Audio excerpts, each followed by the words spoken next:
Good morning. Welcome to your program, Your Agenda on Cignal TV, channels 8 and 250 on the platform One News. I'm your host, Cito Beltran, thanking you for joining us on this second day of November when it's beginning to get chilly and the air is getting crispy. But there's still a few showers here and there. So try to stay dry. Don't get too comfortable with the weather because there are a lot of reported cases of upper respiratory complications, etc., colds, flus. So stay healthy so you can enjoy this season, this final season of the year, where we start to celebrate the coming of Christmas. Okay, so today we are going to be talking choo-choo train. And if you're wondering, ano na naman yan, Beltran choo-choo train yan? A week ago, we were talking to the general manager of the PNR, and he explained to us the program of the PNR where they're going to put up an elevated mass railway transport system. And it was quite a surprise, a welcome surprise to many, na magkakaroon na tayo ng modern elevated railway from Clark to, I believe, Calamba. I don't know if I got that right, but we will have something like what they have in Thailand and that in Bangkok, actually, and that would be a welcome development. But today, we want to find out what about what about us in the South? You know, from Calamba to Bicol. Let's find out today. But before that, we would like to thank you for being subscribers of Cignal TV. Maraming salamat po for being part of the Cignal TV family. And I do I sincerely ask you, please convince your other friends to sign up for Cignal TV para naman dumami ang angkan natin. Because Cignal TV provides you all the programs from sports, entertainment, etc. So do spread the word, Cignal TV. No cables required, just the satellite dish on your roof or by your window. I even have neighbors who put it right in front, right outside their garage. Now, okay, so thank you to those of you who also catch us via Facebook and on YouTube. Magandang umaga sa mga ka-eskwela ko sa YouTube University. And of course, the Cignal Play app. Now, let's start our day. And of course, we always start our day with a daily starter where we hope to give you pieces of inspiration and wisdom. And today, our daily starter is from inventor and author Lin Yu Tang. Sometimes it is more important to discover what one cannot do than what one can. Ano ka mo, Beltran? Yes, sometimes it is more important. Kung minsan mas mahalaga na malaman mo kung ano yung hindi mo pwedeng gawin or hindi mo magagawa. And this is a good reminder to all of us who believe in that motto, try until you die. If you keep failing, every time you keep trying and you keep failing, well, you know, you might want to be Albert Einstein and all of those geniuses who said after, or Edison, you know, after 1,000 tries, I had the lifetime discovery. Well, that's nice, but they were living the life. They weren't just pursuing a goal. So kung may subok ka ng subok and hindi mo talaga magawa, hindi mo maayos, hindi mo mabago, walk away na and then do something else, okay? Because some people, they try and try with all their heart, but As Lin Yutang said, sometimes it is more important to discover what one cannot do than what one can. Okay? Kasi yung kaya mo, alam mo na yun. Pero pag nalaman mo, ay, hindi pala pwede ito, then you can progress. Okay? Let's now go to the front page of the Philippine Star, November 2, 2023. And the headline is, COMELEC declares all BSKE winners proclaimed. So canvassing and proclamation of barangay and Sangguniang Kabataan election winners in all 42,001 barangays nationwide have been completed. The Commission on Elections announced yesterday. Sana naman wala nang susulpot na, teka, hindi pa nyo ko nadedeklara. The same way that the COMELEC said, the conduct of the BSKE elections was peaceful. Maraming gang nag-rest in peace. 19 people were killed in the BSKE elections. Aray ko po. Anyway, at the top of the front page, UN laments gap in implementing convention versus corruption.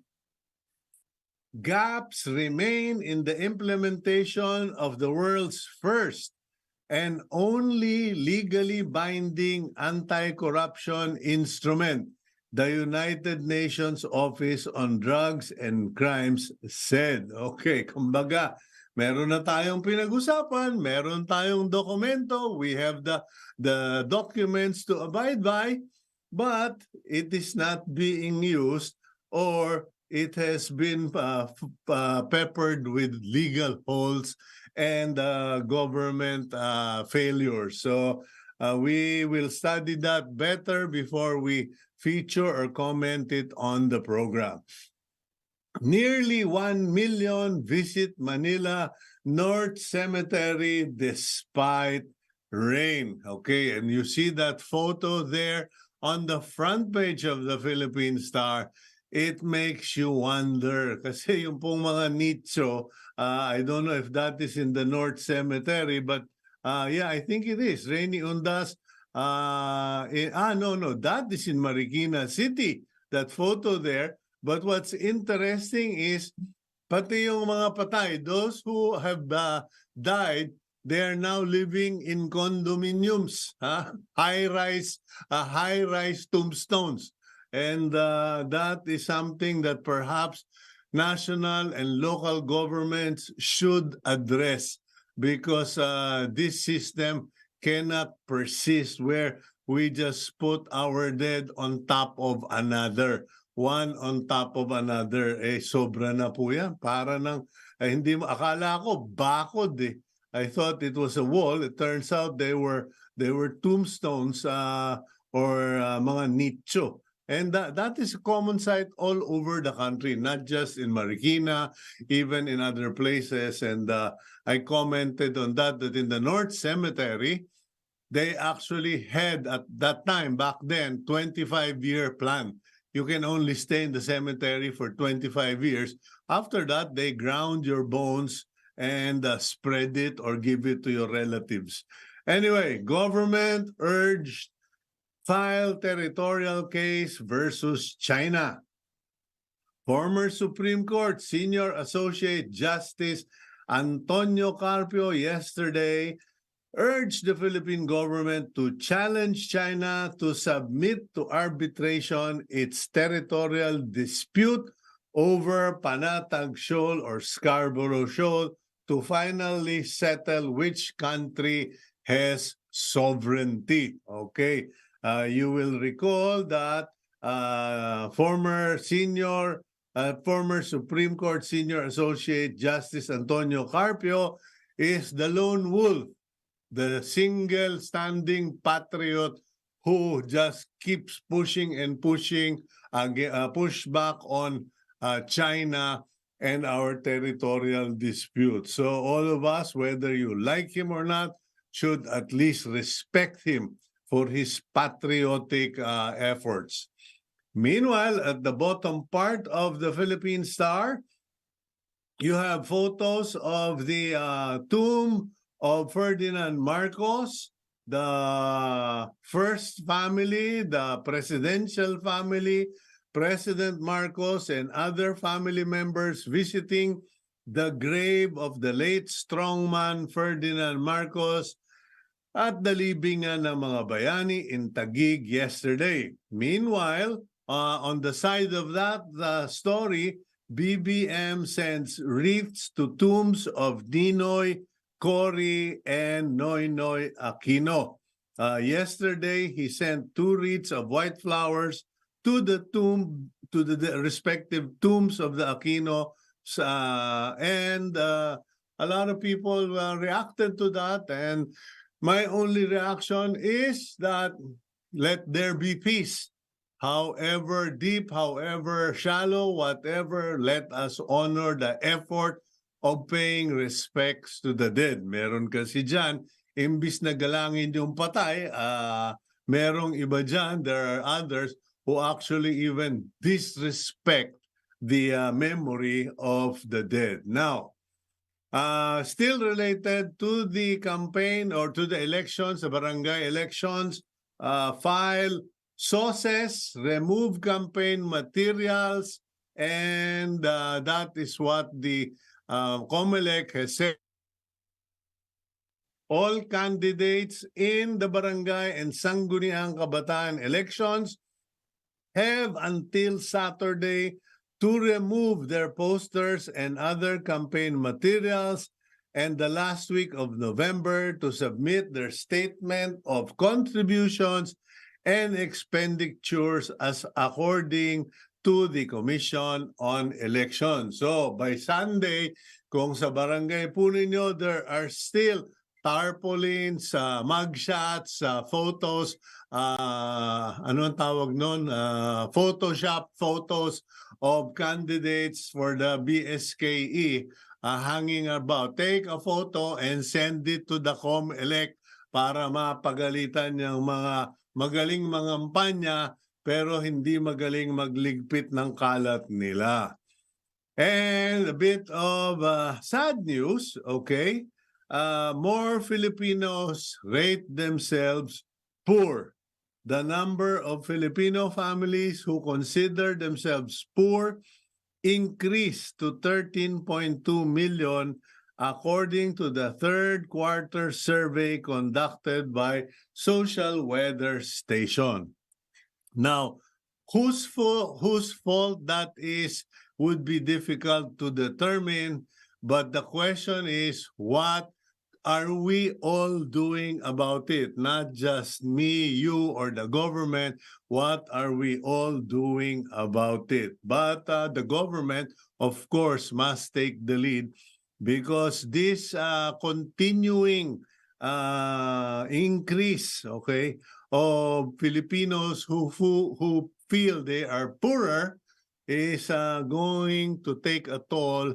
And we need to do something. Even the businesses, companies I've been talking to are already saying that, yes, it's better than COVID, but then COVID was zero-sum. So baka malungkot pa rin ang Pasko para sa marami. Anyway, Canada bans WeChat IT firm Kaspersky. Okay, Canada on Monday prohibited Chinese messaging application WeChat and Russian antivirus virus program Kaspersky on government-issued mobile devices due to privacy and security risk. Okay, so in case you're one of those who are saying, naku, sobra naman, OA naman yan, yung mga, why are you banning ano ba ang tawag doon? Twitter, why are you banning AI, etc.? I was just speaking to a group of journalists who have been traveling all over Asia, and they were the ones who shared with me that when they landed in China, okay, some landed in Hong Kong, some landed in Shanghai or Beijing, it was only a matter of minutes when they realized that their photos had been taken in different parts of the airport, and that even without presenting any documents, the authorities already knew who they were, what their flight was, where they came from. So same thing here in the Philippines. When I arrived at the airport, I noticed that my service provider sends me a ping and sends me a notice, welcome to the airport. And then when I go to one of my favorite drugstores, they again send me a ping. And when we were just scanning a particular word, we got a notice from Netflix. So you have to wonder, are they eavesdropping? Parang mga chismoso ang mga ini. Okay, we will now go for a quick break, and when we return, we catch up with the General Manager of the Philippine National Railways para naman malaman para sa mga tiga Bicol, what, excuse me, what's in it for us? Excuse me.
Some railway projects of the government have been delayed after the country withdrew its request for Official Development Assistance or ODAs from China.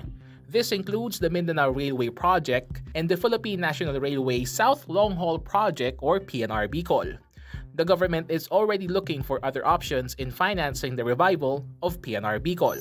PNR said traditional funders like the Asian Development Bank or ADB and the Japan International Cooperation Agency or JICA could help complete this project. China has already expressed willingness to reduce the interest of the loan for PNR Bicol from 3% to 2.5%. However, this is still bigger compared to the 0.1% interest rate offered by Japan. How can we make sure that the government can get funding for their railway projects? Let's further discuss this on today's agenda. Jeremy Regino was appointed as the General Manager of Philippine National Railways on August 2022. Prior to this, he was the Administrator of the Light Rail Transit Authority or LRTA. Regino also previously served as the Chief of Staff of LRTA and the Philippine Tourism Authority. Good morning, GM Regino. Welcome to the program. Good morning once again, Cito, and good morning to our viewers. Okay, holiday Happy pa ba? All Souls Day. Holiday pa ba sa inyo? Yes po, yes po. Of course, sa transport sector po, kung kailan may holiday, may trabaho po kami. All leaves of absences Exactly. for involved in operation are canceled po once it's a holiday. Okay, so what is how was it yesterday, the days before the holiday? Kinaya ba? Meron bang I mean, were you guys operational? Because I was under the impression shutdown na kayo, pero parang it was extended or something. Yes, actually yesterday our trains were full. Uh, our passengers took advantage of of course, the affordable fares of the train, and a lot of our stations are near the cemeteries. So that's another reason. So, in spite of the fact that the headway of we had very few trains, our headway during off-peak hours is 1 hour and 30 minutes during peak hours. Our passengers continue to withstand the situation, and uh, our trains were full and our operations went smoothly. By the way, yesterday until today, we have flag stops near the improvised flag stops. That's until today, just until today, uh, near some of the cemeteries in tracks where we can install flag stops near the cemeteries. This is, of course, because of the Onda celebration. Paki-explain nga, Sir Jeremy, ano ba yung Flagstaff na yan? You know, we always hear that. In fact, I remember driving through an area in Arizona, nakasulat Flagstaff, Arizona. Akala ko naman parang town lang or something, train-related term pala yan. Yes, a flag stop is a mini or an improvised or a temporary uh, loading and unloading location. Mm. The flag stop, we have mobile stairs for the passengers to embark and disembark. Like for example, in this Unda celebration, uh, we have, along with the trains, we have with us improvised metal chairs, which we install improvised mobile metal chairs, which we install near the cemetery in designated flag stops. So this is where our passengers disembark and embark, or load and unload. So that's a flag stop. This is Okay. contraposed to a regular station na malaki talaga, may CR, may station teller. In a flag stop, the conductor himself issues the ticket. There's no station teller. Oh, okay. So talagang temporary setup lang siya, highly mobile, and you move it also along the rails when you're returning it to the main station. Yeah. Sometimes it's left with the barangay, so that there's a marker. So that there's a marker for the passengers to know that there's a flag stop. And Ah, of course, there are instances where, for example, fiesta in a certain big barangay, we can have a flag stop there, and we have our mobile stairs along inside the trains, and we bring it down so that the passengers can embark and disembark. ayun. Okay, now, before we go to our main topic of conversation, gawin na kitang thesaurus, hindi, gawin na kitang, anong tawag nun? Encyclopedia o kaya internet. But what about cargo? Because I grew up learning that train systems are passengers and cargo. But even in the movies, di ba, trains were always used to transport cargo. But in the Philippines, we used to have those cargo trains, but mukhang nawala na lahat. Yes, we usually call the freight trains. The main revenue of the PNR during the early days, or in the 60s and the 70s, was that in Bicol to Manila, the main source of revenue actually is the cargo or the freight train. Mm-hmm.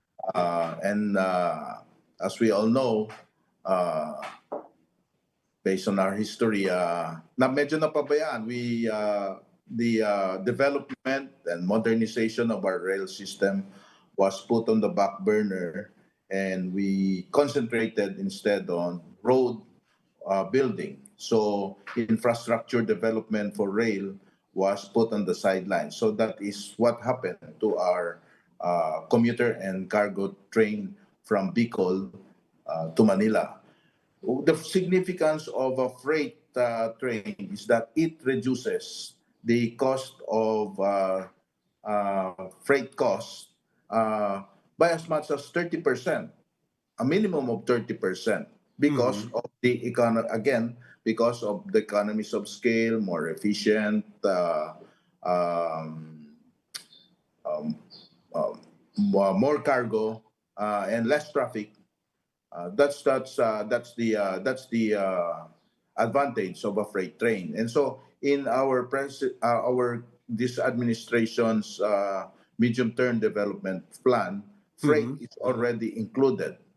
And we are now, Department of Transportation is now in the process of conducting studies, feasibility studies on freight. So aside from, freight is, for example, we have the Matnog Port in Bicol, in Sorsogon. Yes.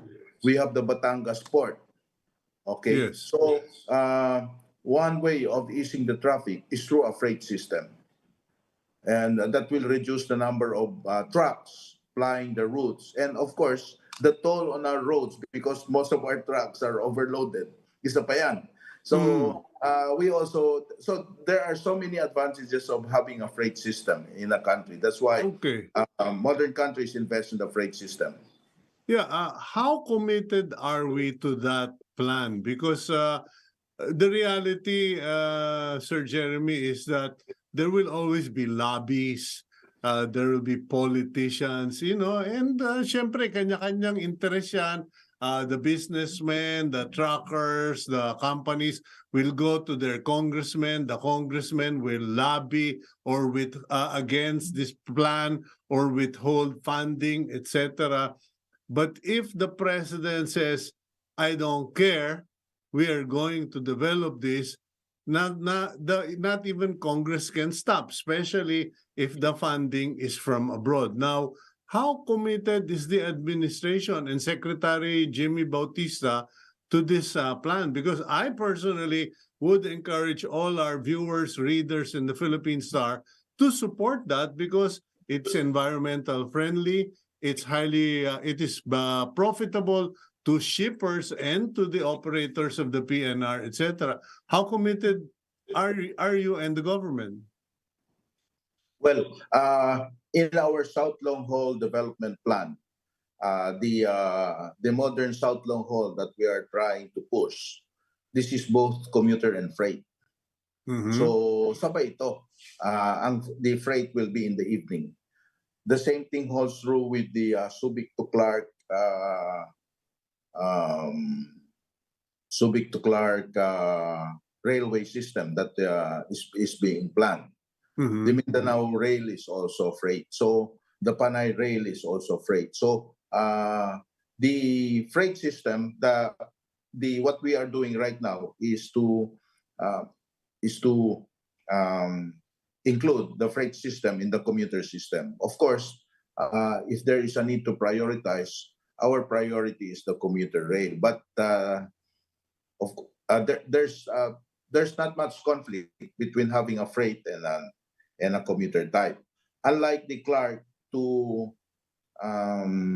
Calamba, that is purely commuter because it is elevated.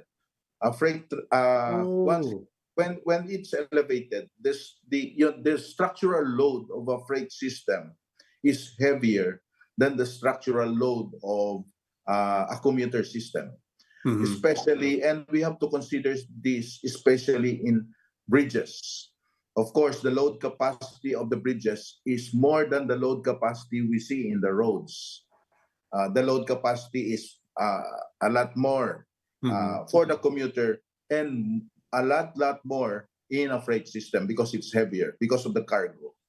So Okay. the commuter in Clark to Calamba, since that is elevated, it is only commuter rail. It's not freight. Pang Our freight tao lines lang. are yes. Okay, pang tao lang ang Clark to Calamba because it's elevated. Clark to Subic is commuter and freight or freight only? Commuter and freight. That's Okay. also the South Long Haul. That's also commuter and freight. And of course, we are conducting a feasibility study on Calamba to Batangas port. That's also commuter and freight. Where there's a port, it's commuter and freight. So I just like to clarify that when Yeah. I said it commuter rail elevated, it has to be commuter. Well, it can be a commuter and freight at the same time if it's elevated, but it will cost more, a lot more, because of the structural strengthening that we will need to uh, accomplish or establish if we are to establish a freight train system that is elevated. Or limited load. Well, if it's a limited load, baka it might not be feasible because we will be very selective in that case. So, in terms of patronizing a freight train, if the load is limited, that will only be mean agricultural products and Mhm. those sorts. But manufacturing But sector, it would also be inefficient kasi kung it occupies a lot of space but is very light, and you're better off charging ulo-ulo, tao-tao. yes, that's what we call the fare box system. In the fare box system, the operational cost must at least be equal to the revenue income from the commuters in order to be viable. Ayun. That's why I like having conversations with guys like you. You're the technical, I am the barumbado. I'm the kanto boy. Tao-tao, eh, no? Anyway, GM Jeremy, let's talk about this long haul commuter thing. Kasi my friends have been asking, ano ba talaga yung long haul na hindi mo na pag-usapan? Where does it begin? Okay, and then where does it end? Is it already operating? Etc. Okay, can you just give us the from the beginning to end presentation? Yes, this South Long Haul is the line that we are developing from Calamba up to Matnog, Sorsogon. So that's more than 400 kilometers, almost 500 kilometers of train system. So this will reduce the travel of our commuters by at least a half travel time. So Mm. that is the Calamba going to the Bicol and going to up to Sorsogon in Matnog, Sorsogon. And then that's phase one and phase two. Phase one is until Daraga International Airport. Phase two is until Matnog. And then phase three is Chaong to Batangas. So uh, once we build a rail system, it's like building a road. We are Mhm. expecting the economy to immediately flourish and develop and turn around once there is a rail system. Okay, when will this start, or is it starting already? Because I understand you guys are still trying to secure the loan. Right-of-way acquisition is already ongoing. We are conducting the parcellary surveys.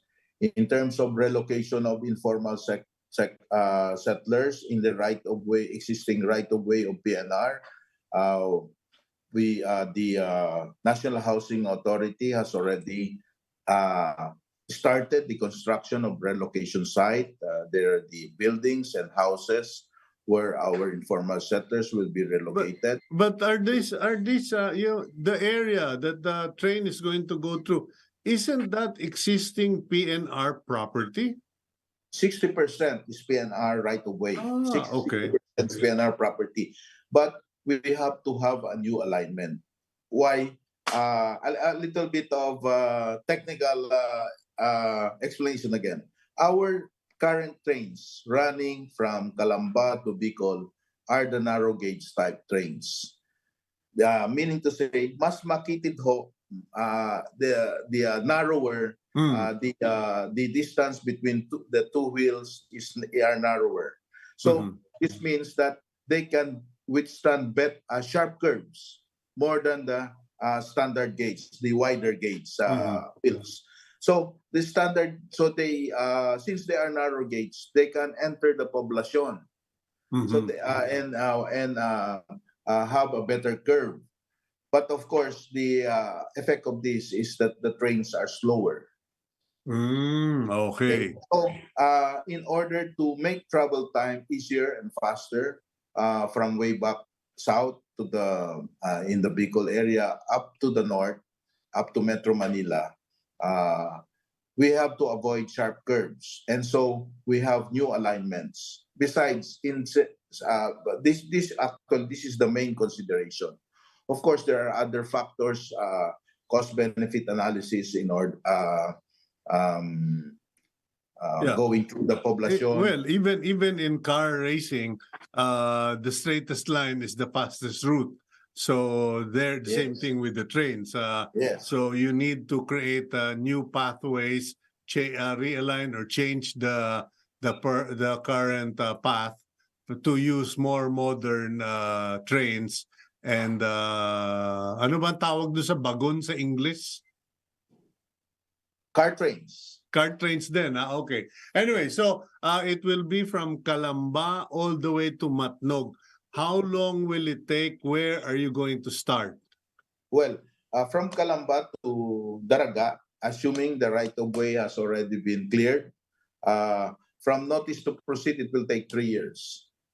So you're hoping that by the beginning of 2024, you could actually get the notice to proceed?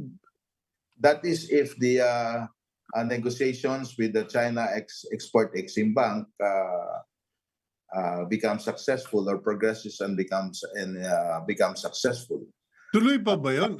Is that still a go? Because apparently the people in government and economists are saying the China government may be very willing to help us, but their terms and conditions are steep.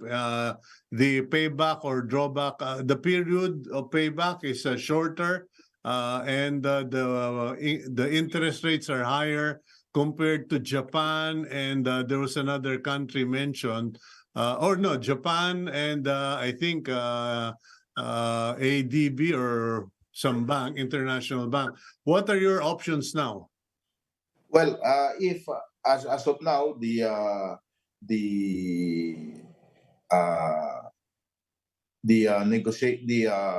successful negotiation with the China Exim Bank doesn't look bright. We have the Philippine government has already canceled the loan application for the Mindanao Rail. Yeah. And what's still on the negotiating table is the big Subic to Clark and the South Long Haul. Of course, the priority of the government as of now is the South Long Haul. But as things are going, it looks like the talks are not progressing.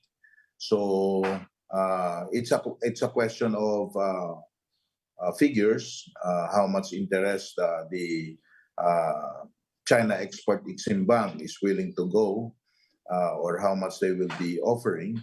Yeah. And But are there parallel discussions with Japan or some other financing institution? there are initial talks. Of course, no formal talks yet, since we have not yet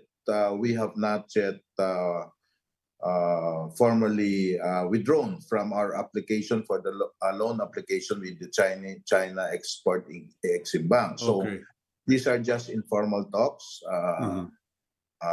Initial. So talk. you have to terminate the talks with China. If ever, you would have to terminate the talks before you can initiate talks with Japan or any other third party. Yes, that's how it's supposed to be. We have to Okay. formally withdraw. So Yeah. Last question ko na lang, GM Jeremy. Who's going to build it? Can this long haul, South long haul setup be built by Filipino companies, or it has to be purely international, like Japan, for instance, which is recognized globally as experts and veterans in railway construction? Well, it depends on the source of loan. If it's Asian Development Bank, uh, it's open. It's open to everybody. Mm-hmm.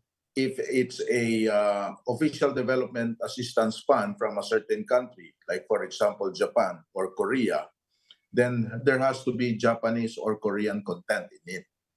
So it will depend on the source. If it's purely locally, if it's locally funded, then of course that's and also like in the ADB, it's open. So the source of fund will determine the percentage of participation of our Filipino suppliers and contractors. It doesn't Okay. mean to say that Filipinos are automatically disqualified. No, there's most of them will still be Filipinos. Okay. Pahabol question, GM Jeremy. Are you setting a deadline for talks with the Chinese side? So that, because we cannot wait forever for things to be perfect.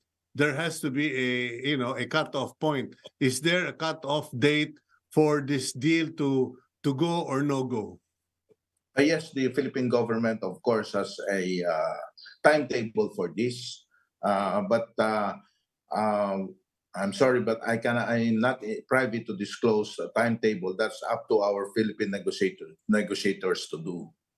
Okay. Well, I don't want to put you in that spot. Nagbabaka sakali lang na baka meron ng timetable because like many Filipinos, I cannot wait for those for those trains to be built, train systems to be set up. Thank you very much, GM Jeremy, and we do hope you have still a good amount of rest for the day.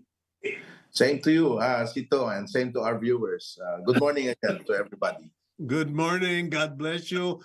And more power to PNR. That's General Manager Jeremy Regino and of the PNR. And we will go for a quick break. When we return, I think Team Agenda is getting fed up with me coughing and being sick every day. So they're going to introduce another guest to make me accountable for my current health situation. We'll be right back. Don't go away.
Anyone experiencing colds and coughs as of late? Well, maybe the better question is, who hasn't yet? Flu season is seemingly upon the country once more, as over 114,000 cases of influenza-like illness have been recorded nationwide, according to the Health Department. This number is 52% higher compared to the nearly 75,000 reported during the same period last year. Over in Negros Occidental, some schools had to revert back to online classes and required face masks after increasing reports of influenza-like symptoms among students. So how does one protect him or herself from the flu?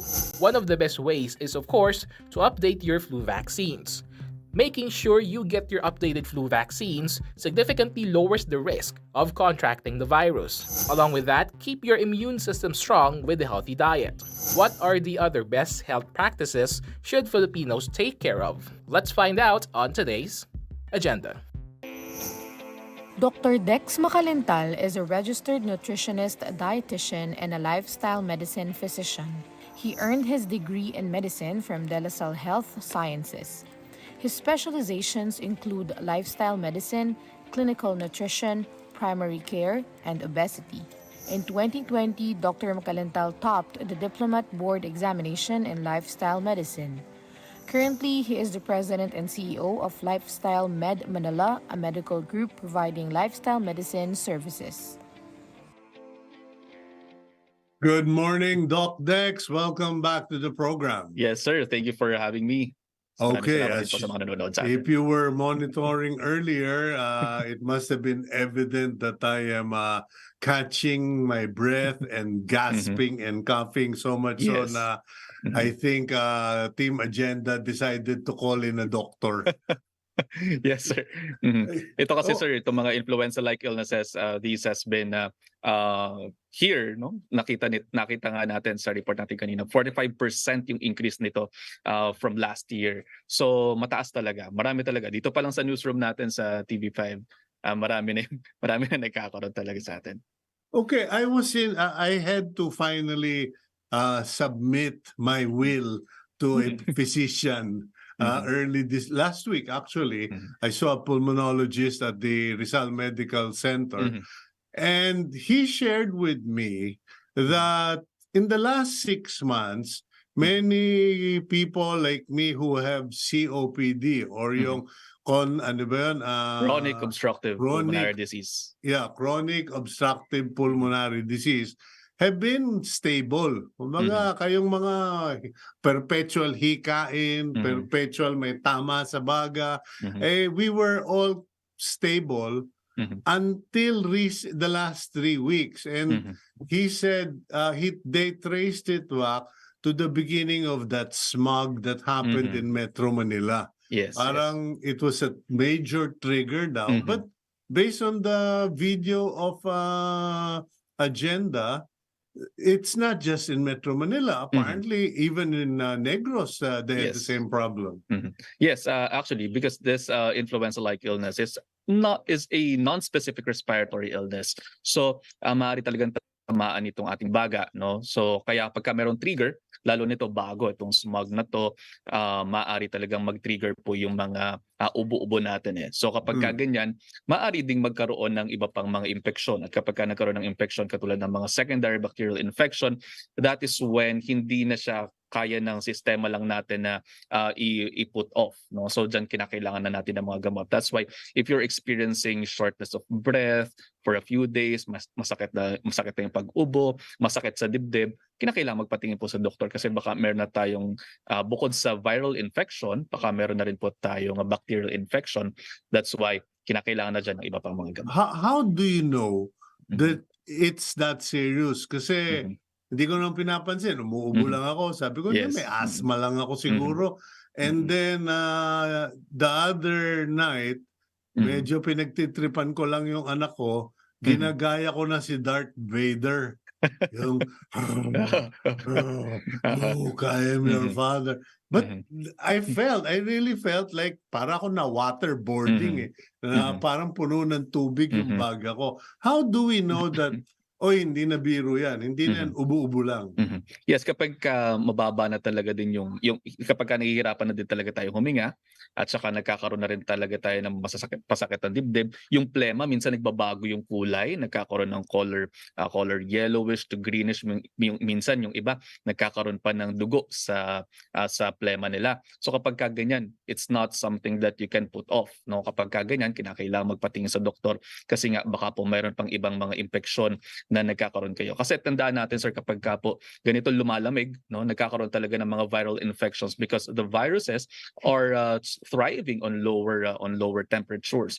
At bukod dyan, kapag meron pang ibang mga sakit sa tulad ninyo, COPD, yung iba kung meron diabetes, hypertension, sakit sa puso, maaari bumababa ang resistensya pa nila, nagiging mas prone sila sa mga tinatawag nga natin na secondary bacterial infection. That's why your history and physical examination is a very good tool na ginagamit po namin mga doktor. So hindi actually 80% to 90% of the time kapag tama or thorough yung history at saka yung physical examination na ginawa ng doktor, malalaman na po natin, makukuha na natin yung tamang diagnosis. And early diagnosis will lead to early cure.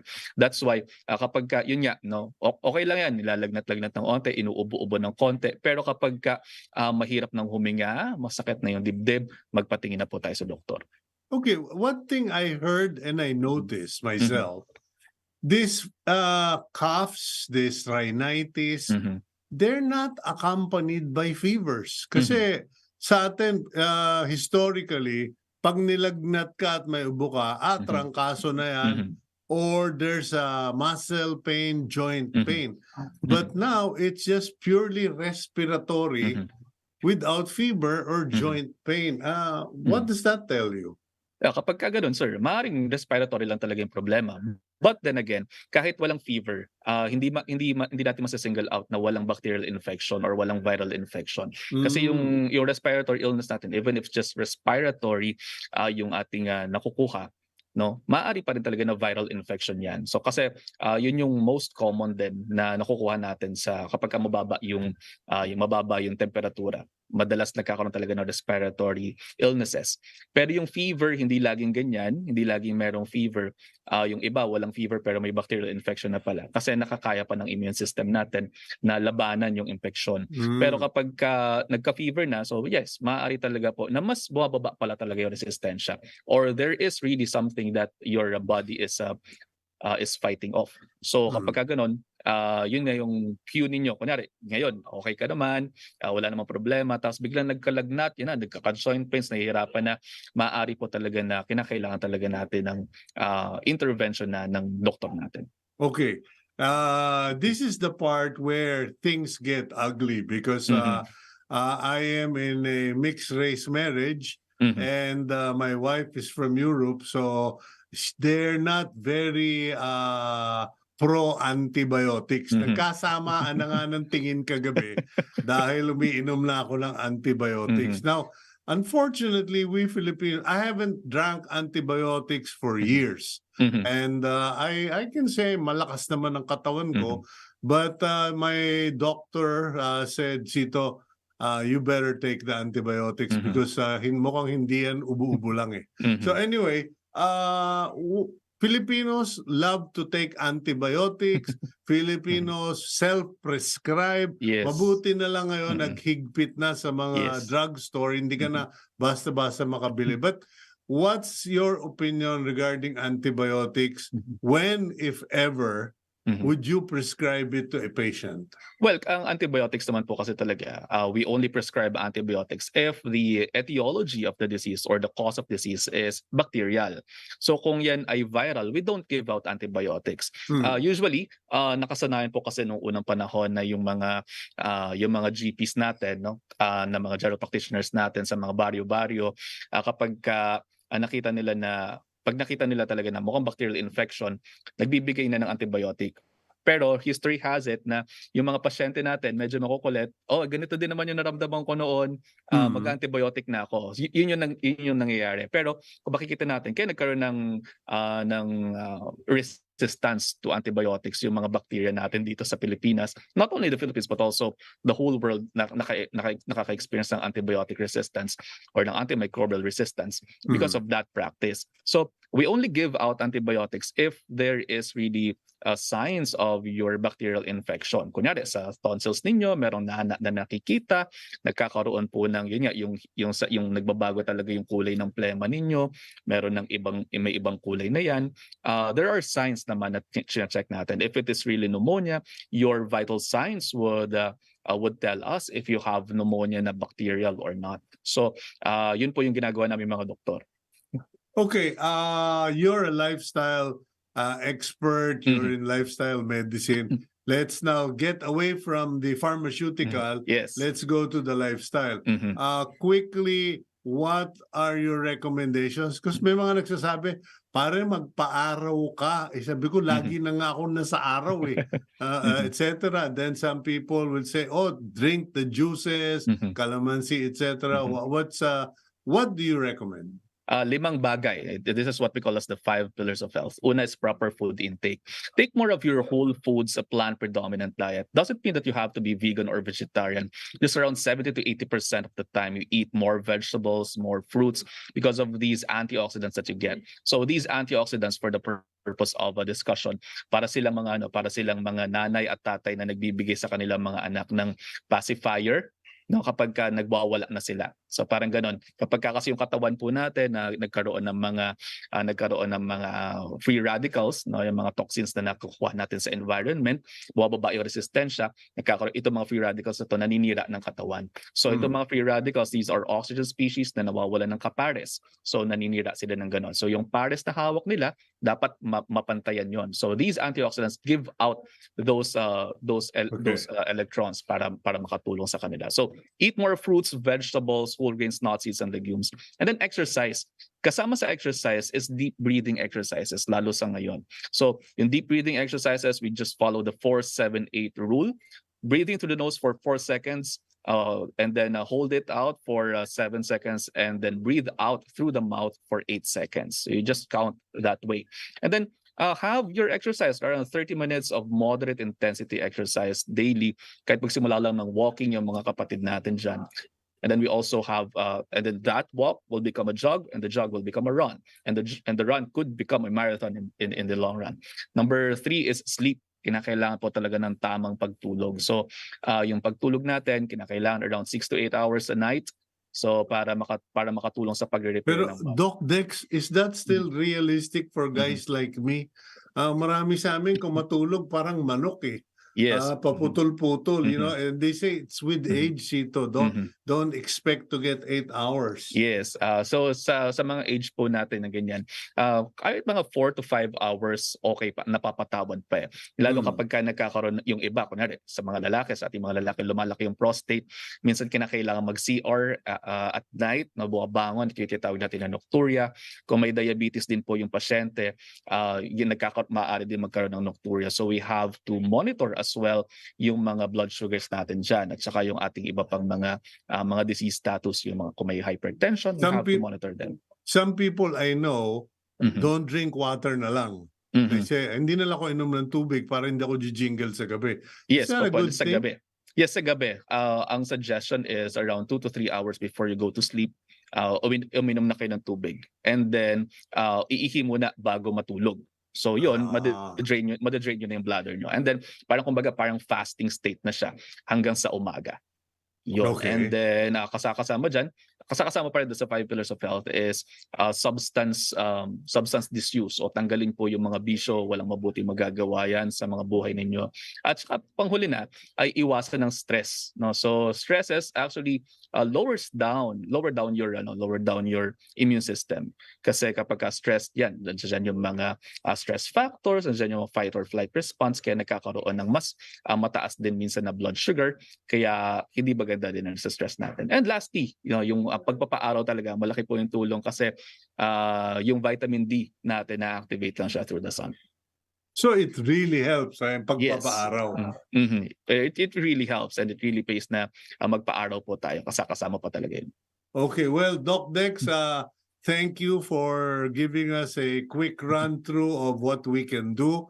I suppose the reason I'm still alive is because I'm vegetarian. Yes. So talagang malakas ang fighting pilit.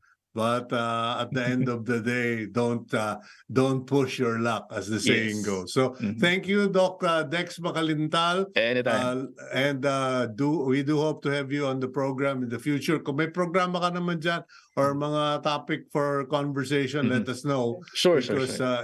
it's a good discussion. Thank you, Okay, Doc anytime. Dex. Anytime, sir. Okay, that's Dr. Dex Macalintal, lifestyle medicine physician, registered nutritionist, and dietitian. Hindi diet ang problema ko. Tulog ang problema ko. Anyway, let's now go to our declaration for this week. Gab, if you will. From Francis Bacon, Sir Francis Bacon, a wise man will make more opportunities than he finds. Huwag pong umasa dun lang sa natatagpuang pagkakataon, kung hindi gumawa ng paraan para dumami ang pagkakataong magpayaman o kaya umigi ang buhay. God bless all of you. Please pray for Team Agenda, and please include me in your prayers for this series of problems we've had. And please keep it here on One News.